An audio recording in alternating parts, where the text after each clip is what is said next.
Hello guys, welcome back to Pariksha Guru academy. आज लेकर आए एक बार फिर से आपके लिए जीके का पार्ट 17। गाइस, वीडियो शुरू करने से पहले प्लीज़ हमारे चैनल को लाइक करें, शेयर करें और सब्सक्राइब करना ना भूलें। इसके साथ ही साथ आप हमारे टेलीग्राम चैनल परीक्षा गुरु कैरियर एकेडमी के नाम से ज्वाइन करें टेलीग्राम पर, और इसके साथ ही व्हाट्सएप ग्रुप और फेसबुक ग्रुप को भी ज्वाइन कर लें।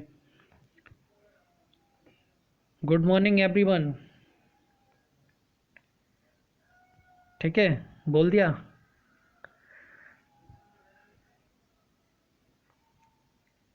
चलो शुरू करते हैं। पहला question. Good morning, good morning everyone. पहला क्वेश्चन देखते हैं।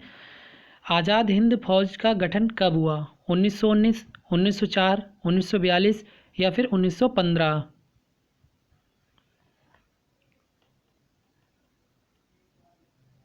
तो आज़ाद हिंद फौज का गठन कब हुआ? तो ऑप्शन सी 1942 को। अच्छा, आज़ाद हिंद फौज का गठन कहाँ पे हुआ था? तो आपका हुआ था टोक्यो, जापान में। और किसने किया था इसका गठन? तो इसका गठन किया था आपका रास बिहारी बोस ने। मैं लिख के बताता हूँ। आज़ाद हिंद फौज का गठन किया था रास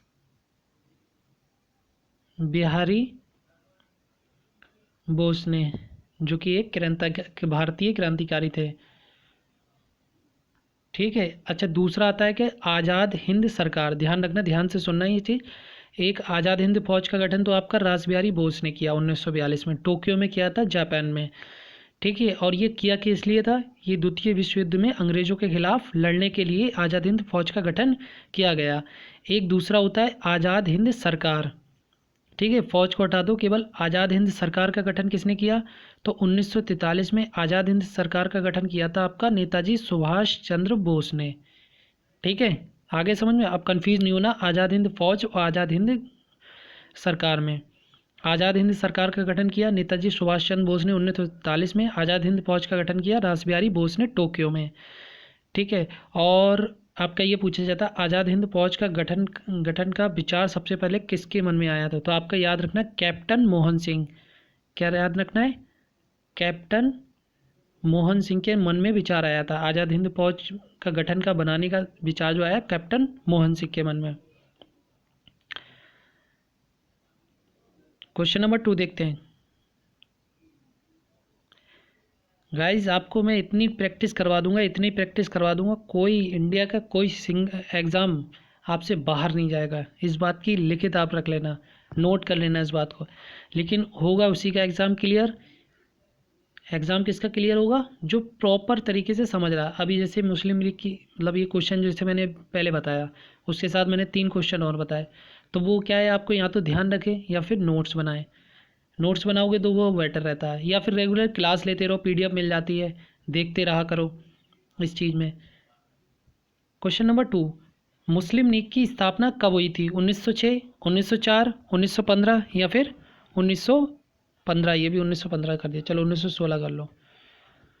तो मुस्लिम लीग की स्थापना कब हुई? इजी क्वेश्चन है गाइस।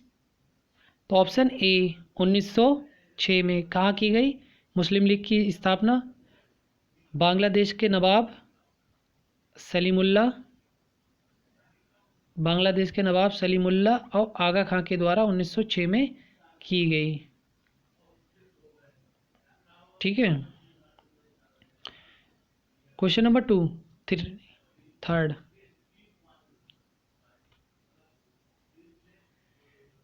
राजा राम मोहन राय के द्वारा आत्मीय सभा की स्थापना कब की गई? 1910, 1912, 19 अब वो 1815 या 1824? 1912 बोल दिया। तो कब की गई? तो इसका राइट आंसर हो जाएगा ऑप्शन सी 1815 में। आत्मीय सभा की स्थापना 1815 में की गई। अगर पूछा जाए राजा राम मोहन राय के द्वारा ब्रह्मा समाज की स्थापना कब की गई, इनसे रिलेटेड 2 क्वेश्चन बहुत आते हैं। ब्रह्मा समाज की स्थापना कब की गई? तो आपका 28 अगस्त 1828 को ब्रह्मा समाज की स्थापना की गई, और आत्मीय सभा की 1815 में। Question number 4। भारतीय संविधान के प्रारूप समिति ड्राफ्टिंग कमेटी के अध्यक्ष कौन थे? तो कौन थे ड्राफ्टिंग कमेटी के अध्यक्ष? ड्राफ्टिंग कमेटी बोल लो या फिर प्रारूप समिति, एक ही चीज़ है। तो इसका राइट आंसर हो जाएगा ऑप्शन बी, भीमराव अंबेडकर के द्वारा, जिन्हें संविधान का फादर कहा जाता है। क्वेश्चन नंबर 5, न्यू मूर द्वीप कहाँ पर स्थित है? बंगाल की खाड़ी, कच्छ की खाड़ी, खंबात की खाड़ी या कन्नार की खाड़ी?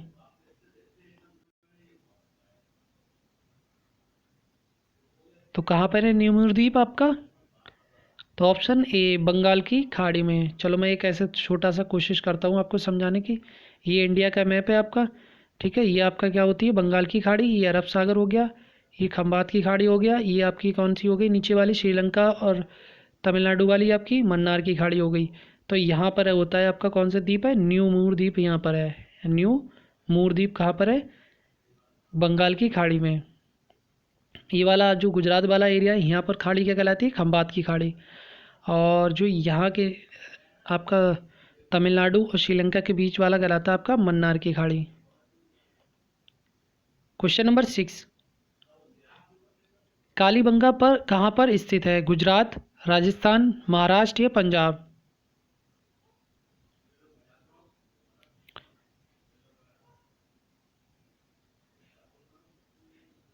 तो इसका राइट आंसर हो जाएगा ऑप्शन बी, राजस्थान। चलो इससे रिलेटेड जान लेते हैं। आपका कालीबंगा कहाँ पर है? आपका गुजरात में। काले रंग की चूड़ियाँ, पहले से किस नाम से जाना जाता था? काले रंग की चूड़ी, उसी को ही क्या बोला जाता है, कालीबंगा कहा जाता है। और किस नदी किनारे बसा हुआ है आपका? घग्गर नदी के किनारे, घग्गर, ठीक है। याद रखना किस नदी के किनारे, घग्गर नदी के किनारे। और इसकी खोज किसने की? तो 1961 में आपकी खोज की थी BK लाल ने। मैं बताता हूँ आपको, 1961 में आपकी इसकी खोज की थी BK लाल और BK थापर ने, एंड BK थापर ने, दो लोगों ने इसकी खोज की कालीबंगा की राजस्थान में 1961 में, BK लाल और BK थापर ने। इसमें क्या क्या मिला आपका? पक्की ईंटें मिली, पकी हुई, अलंकृत फर्श मिला, जुते हुए खेत यहाँ पर खोज हुई। क्वेश्चन नंबर 7, भारत के प्रथम राष्ट्रकवि किसे माना जाता है? रामधारी सिंह दिनकर, गोपाल सिंह नेपाली, मैथिली शरण गुप्त या फिर जयशंकर प्रसाद?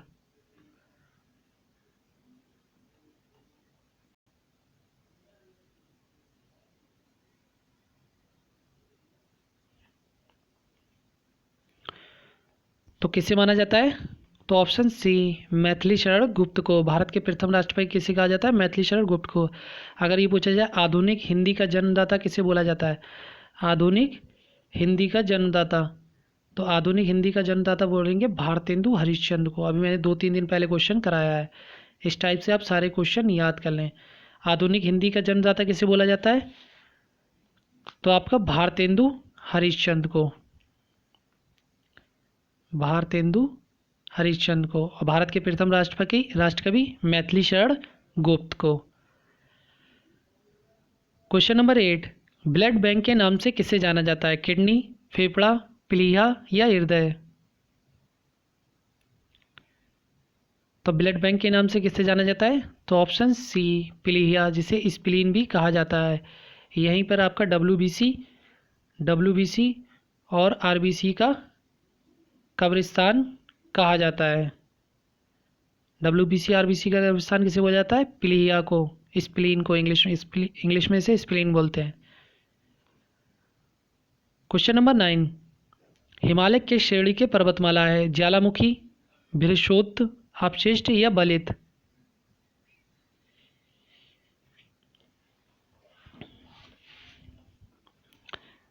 पहले जब ये हिमालय वाला आता था तो मैं बलित में और अपशिष्ट में कंफ्यूज हो जाता था।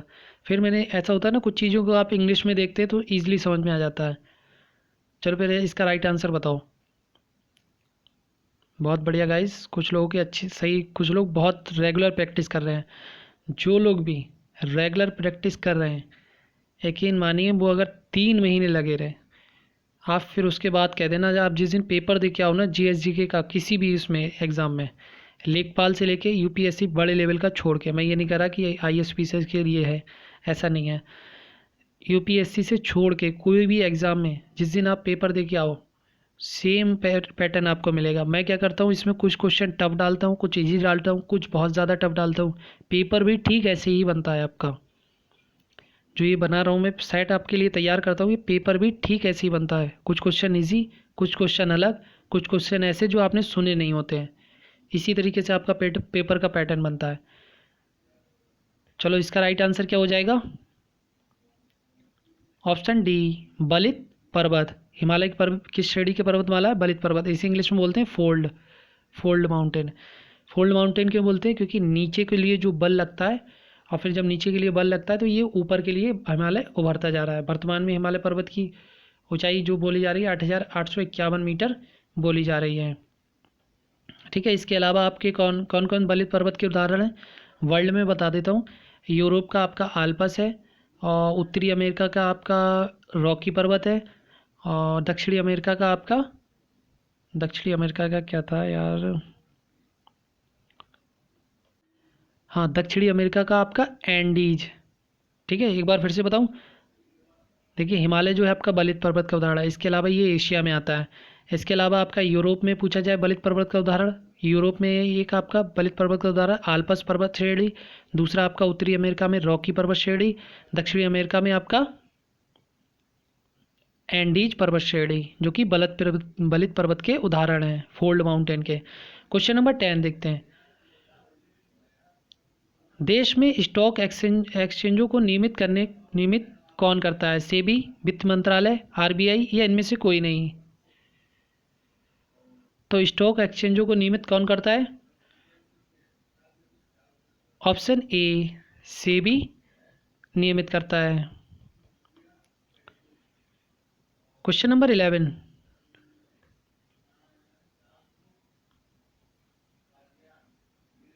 किस गवर्नर जनरल के शासनकाल में भारत की राजधानी कोलकाता से परिवर्तित करके दिल्ली में स्थानांतरित की गई? Lord Dalhousie, Lord Ripon, Lord Curzon, या लॉर्ड हार्डिंग द्वितीय?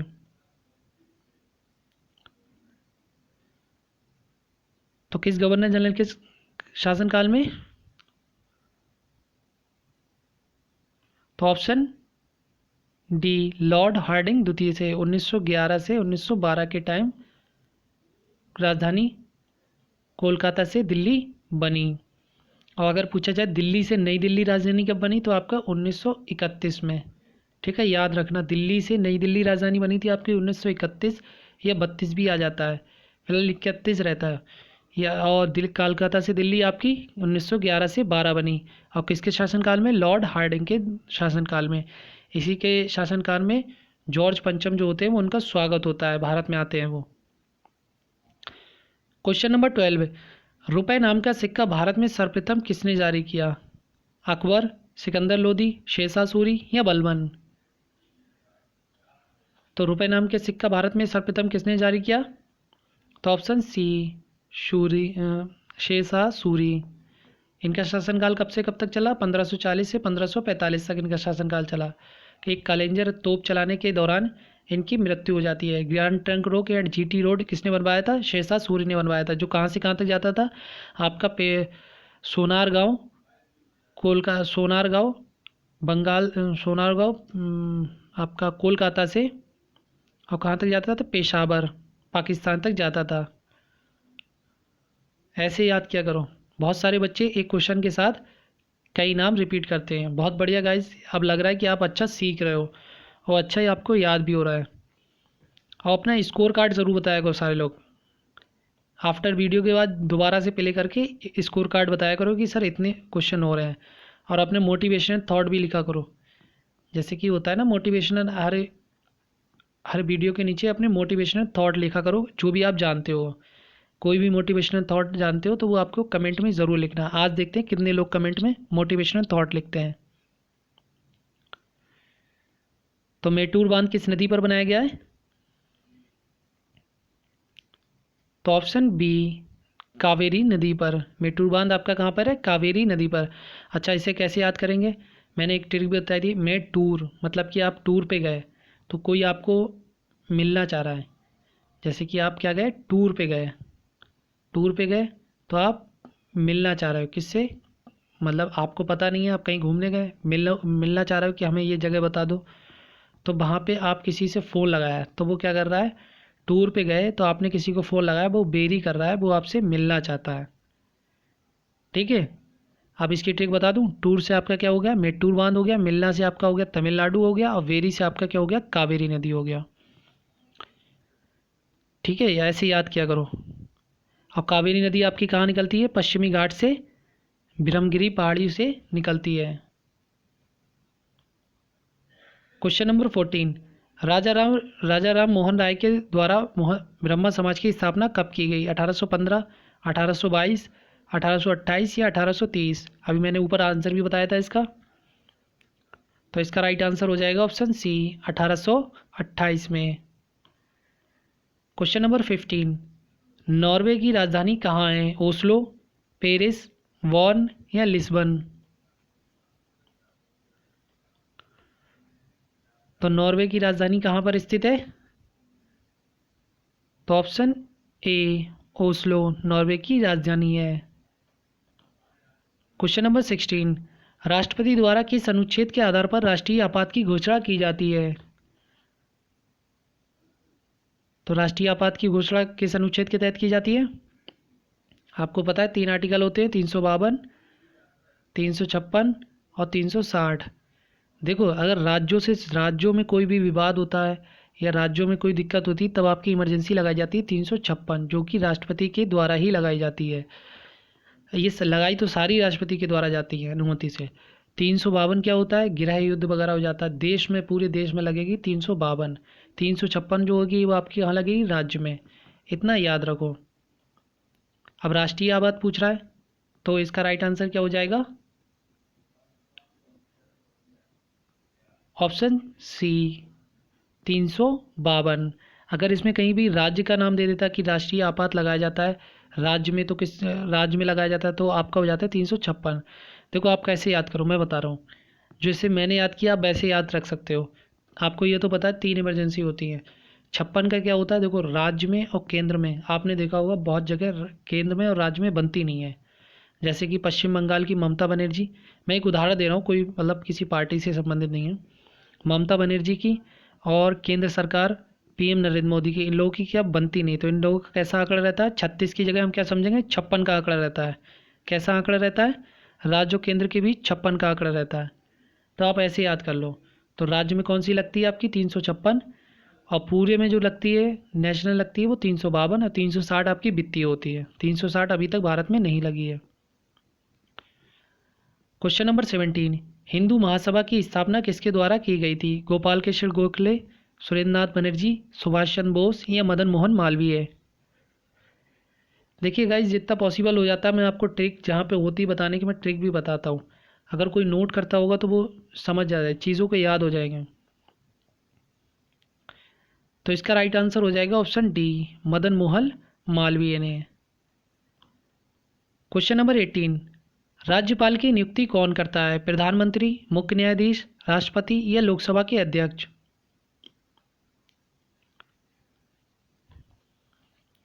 जैसे आप डेली खाना खाते हो ना चलने के लिए, ठीक आपको डेली पढ़ाई के लिए आपको पढ़ना है।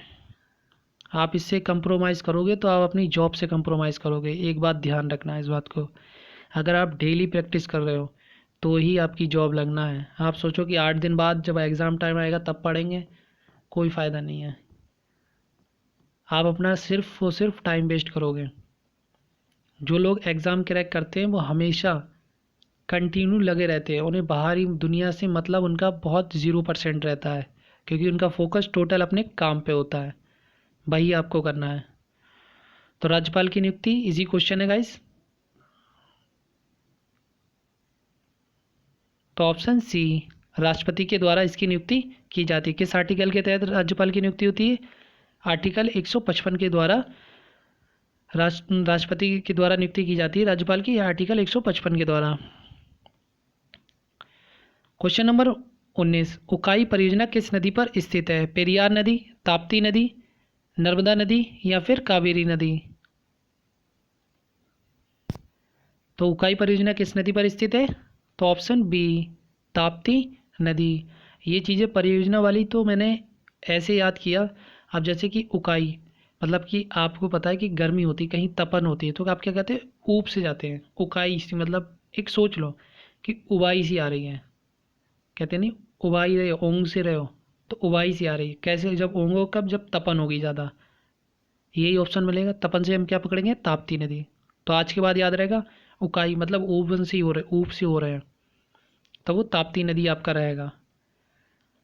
इस तरीके से आप ट्रिक बना के ईजिली याद कर सकते हो। टीपू सुल्तान ने अपनी राजधानी कहाँ स्थापित किया था? श्रीरंगपट्टम, कांची, तंजौर या कावेरीपट्टम? तो टीपू सुल्तान ने अपनी राजधानी कहाँ स्थापित किया था? तो ऑप्शन ए श्रीरंगपट्टनम में। Question number 21, sir William Jones के द्वारा एशियाटिक सोसाइटी की स्थापना कब की गई? 1680, 1780, 1784 या 1684? ये अभी 2-3 दिन पहले क्वेश्चन आया था। अब जिसने किया होगा उसे याद रहा होगा, बाकी सब भूल गए होंगे। तो ऑप्शन सी 1784 में सर विलियम जोन्स के द्वारा एशियाटिक सोसाइटी की स्थापना 1784 में की गई।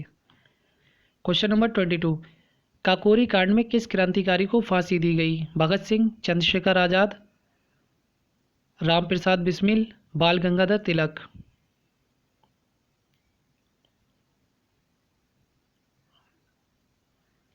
तो काकोरी कांड में किस क्रांतिकारी को फांसी दी गई? तो ऑप्शन सी राम प्रसाद बिस्मिल को। आपको पता है दिल्ली वो लखनऊ से आने वाली ट्रेन जो थी, लखनऊ से शाहजहाँपुर आने वाली रोड पे जो ट्रेन थी, उसका नाम था 8 डाउन ट्रेन। क्या नाम था? 8 डाउन ट्रेन था। इसे लूट लिया था। राम प्रसाद बिस्मिल थे, और भी नाम नहीं याद आ रहा यार। उस्ताद बिस्मिल, उस्ताद कहाँ थे? ऐसे 2-3 लोग थे इसमें शामिल। हाँ इसमें थे आपके, हाँ हाँ। देखिए इसमें जो मेन जो प्लानिंग वगैरह थी वो आपकी सबसे पहले थी राम प्रसाद बिस्मिल की।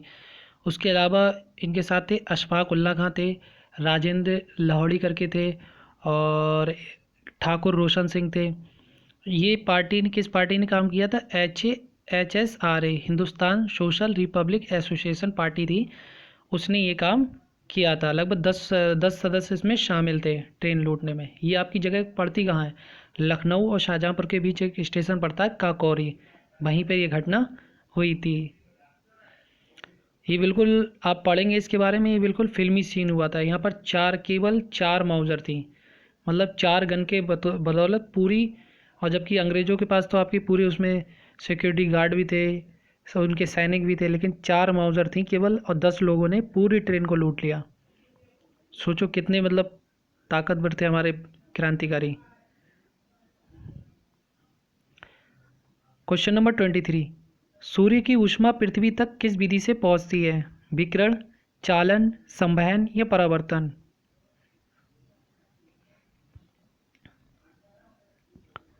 तो सूर्य की ऊष्मा पृथ्वी तक किस विधि से पहुंचती है? तो ऑप्शन ए रेडिएशन के द्वारा। क्या बोलते हैं इसे इंग्लिश में? रेडिएशन के द्वारा सूर्य की ऊष्मा पृथ्वी तक पहुंचती है। लगभग कितना टाइम लगता है? 8 मिनट 16 सेकेंड, या बोल देते हैं इसे 500 सेकेंड भी बोला जाता है। क्वेश्चन नंबर 24, लाहौर के किले का निर्माण किसने कराया था? औरंगजेब, शाहजहां, जहांगीर या अकबर?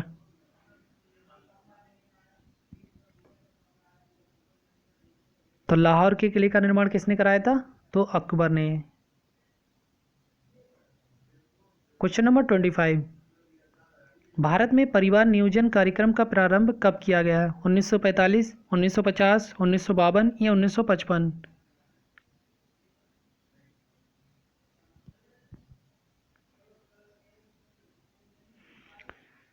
तो भारत में परिवार नियोजन का कार्यक्रम प्रारंभ कब किया गया? तो ऑप्शन सी 1952 में। लेकिन उसी के बाद से लगातार जनसंख्या बढ़ रही है। अच्छा एक रिपोर्ट बताऊं, अभी हाल ही की रिपोर्ट है, WHO ने एक रिपोर्ट बताई है। उसमें ये बता रहे हैं कि आफ्टर लॉकडाउन के बाद 2 करोड़ बच्चों की बर्थ होगी। 2 करोड़ बच्चे पैदा होंगे हिंदुस्तान में, अपने भारत देश में। ये अभी WHO की रिपोर्ट बता रही है। आफ्टर लॉकडाउन के बाद। क्वेश्चन नंबर 26, स्वामी विवेकानंद ने रामकृष्ण मिशन की स्थापना कब की? 1865, 1875, 1890 या 1897? तो स्वामी विवेकानंद ने रामकृष्ण मिशन की स्थापना कब की? तो ऑप्शन डी 1897 में। और एक और आता है वो 1875 में आर्य समाज की स्थापना किसने की? तो स्वामी दयानंद सरस्वती ने। एक इससे रिलेटेड आता है, याद रखना। क्वेश्चन नंबर 27, अंतर्राष्ट्रीय तिथि रेखा निर्धारित है 180 डिग्री देशांतर रेखा, 23 डिग्री देशांतर, 60 डिग्री देशांतर या 0 डिग्री देशांतर रेखा? तो अंतर्राष्ट्रीय तिथि रेखा निर्धारित है, कितनी निर्धारित है? तो ऑप्शन ए 180 डिग्री देशांतर रेखा, जो कि आपका क्या बोला जाता है? जीएमटी बोला जाता है। यहीं से सारे देशों का क्या होता है? टाइम मैनेज किया जाता है। अपना भारत देश इससे कितना आगे है? तो 5.5 घंटे इससे जीएमटी आगे। इसकी फुल फॉर्म क्या होती है जीएमटी की? Green mean timing, Greenwich mean timing, Greenwich mean timing. अंतर्राष्ट्रीय मध्य समय रेखा भी बोला जाता है। 180 डिग्री देशांतर पैरेलल ये होता है। और ये कहाँ पे आपका? लंदन इंग्लैंड में है। क्वेश्चन नंबर 28, मैरिनो किसकी एक नस्ल है? बकरी, गाय, भेड़ या मुर्गी? तो मैरिनो किसकी एक नस्ल है? तो ऑप्शन सी भेड़ की। ये आपके ऐसे क्वेश्चन लेखपाल में बहुत आएंगे। क्वेश्चन नंबर 29, ओजोन परत को सबसे अधिक हानि पहुंचाता है? क्लोरोफ्लोरोकार्बन, CO2, H2O या कार्बन मोनोऑक्साइड CO? क्लोरोफ्लोरोकार्बन को क्या लिखते हैं? CFC शॉर्टेज में लिखा जाता है। इसमें आपके कौन कौन से तत्व होते हैं अभी मैं बता दूंगा। तो इसका राइट आंसर क्या हो जाएगा? Option A chlorofluorocarbon. इसमें आपका क्लोरीन, हाइड्रोजन और कार्बन से मिलकर ये क्लोरोफ्लोरोकार्बन बना होता है। ठीक है। और ये आपका ओजोन परत कहाँ पाई जाती है? तो ओजोन परत आपकी समताप मंडल में पाई जाती है, स्ट्रेटोस्फेयर में, इंग्लिश वालों के लिए। क्वेश्चन नंबर 30, चुंबकीय फ्लक्स का मात्रक क्या है? फैराडे, डेसिबल, टेस्ला या वेबर? तो चुंबकीय फ्लक्स का मात्रक क्या है? तो option D weber. Question number 31, Young Bengal के संस्थापक कौन थे? देवेंद्रनाथ टैगोर, रविन्द्रनाथ टैगोर, केशव चंद्र सेन या हेनरी डेरिजियो?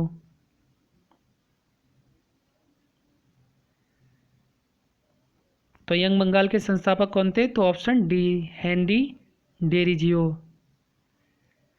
क्वेश्चन नंबर 32, मनुष्य के शरीर में सबसे छोटी ग्रंथि कौन है? एड्रिनल ग्रंथि, थायराइड ग्रंथि या फिर पिट्यूटरी ग्रंथि या फिर जनन ग्रंथि?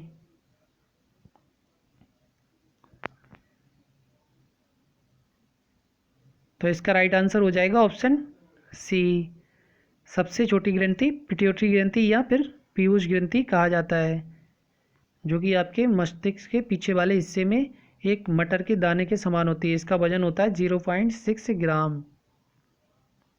ठीक है, बहुत छोटी सी होती है।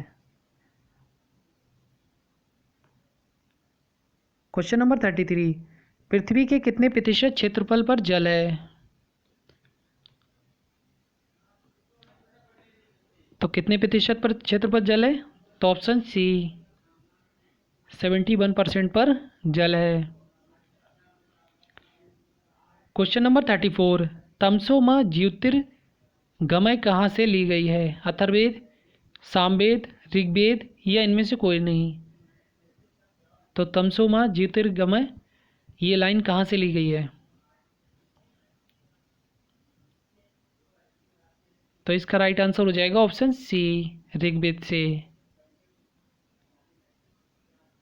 क्वेश्चन नंबर 35, रस्ट रोग का संबंध किस फसल से है? चना, गन्ना, आलू या गेहूँ? तो रस्ट रोग का संबंध किस फसल से है? तो ऑप्शन डी, गेहूं से। और गेहूं आपकी कैसी है? रबी की फसल है। 36, डायलिसिस पर किसे रखा जाता है? किडनी रोगी, हृदय रोगी, कैंसर रोगी या कुष्ठ रोगी? तो डायलिसिस पर किसे रखा जाता है? तो ऑप्शन ए, किडनी रोगी को। ठीक है, डायलिसिस का मतलब होता है कि किडनी जैसे कि एकदम इसकी धुलाई हो जाती है। ठीक है, किडनी काम नहीं करती है, फिर इस पर प्रेशर से मैंने देखा था, मतलब जहाँ हॉस्पिटल वगैरह में, वहाँ पे ये लोग एक पाइप डालते हैं। पाइप से क्या होता है, किडनी की पूरी धुलाई करते हैं। जैसे कि किसी भी कपड़े पे अपने पानी पानी डालते हैं, ठीक उसी तरह किडनी पे ये पानी डाला, पानी की या जो पानी यूज़ होता है उन लोगों के लिए डालते हैं और सफाई कर देते हैं। आपको एक चीज़ बता दूं, चलो मैं बता देता हूँ यार, अवेयरनेस होना ज़रूरी है। जो भी अगर कोई किडनी रोगी हो ना, तो आप प्राइवेट हॉस्पिटल में मत जाया करो। बरेली में देखो एक डिस्ट्रिक्ट हॉस्पिटल है, जो लोग बरेली के हैं उनके लिए बता रहा हूँ, जो डिस्ट्रिक्ट हॉस्पिटल है वहाँ पर भी किडनी रोगी के लिए अब फ्री इलाज होता है। ठीक है, वैसे इसकी जो डायलिसिस होती है हफ्ते कराई जाती है, तो 4 से 5 हज़ार रुपये खर्चा होता है। ठीक है, अब जो है बरेली के आपके डिस्ट्रिक्ट हॉस्पिटल में ये सुविधा उपलब्ध है फ्री में। क्वेश्चन नंबर 37, तद्बोधनी सभा की स्थापना देवेंद्रनाथ टैगोर के द्वारा कब किया गया? 1815, 1828, 1835 या 1839? तो तद्बोधनी सभा की स्थापना देवेंद्रनाथ टैगोर के द्वारा कब किया गया? तो ऑप्शन डी, 1839 में। क्वेश्चन नंबर 38, आर्य समाज की स्थापना स्वामी दयानंद सरस्वती द्वारा कब की गई? 1850, 1855, 1875 या 1890?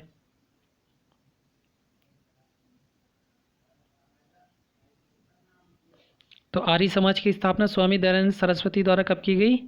तो ऑप्शन सी, 1875 में। अभी मैंने एक से रिलेटेड कन्फ्यूज़न हो जाता है।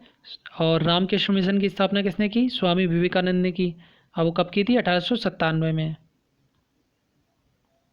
क्वेश्चन नंबर 39, ओजोन परत की मोटाई मापने वाली इकाई है, कौन सी है? डॉप्सन, नॉटिकल, बार या किलोमीटर?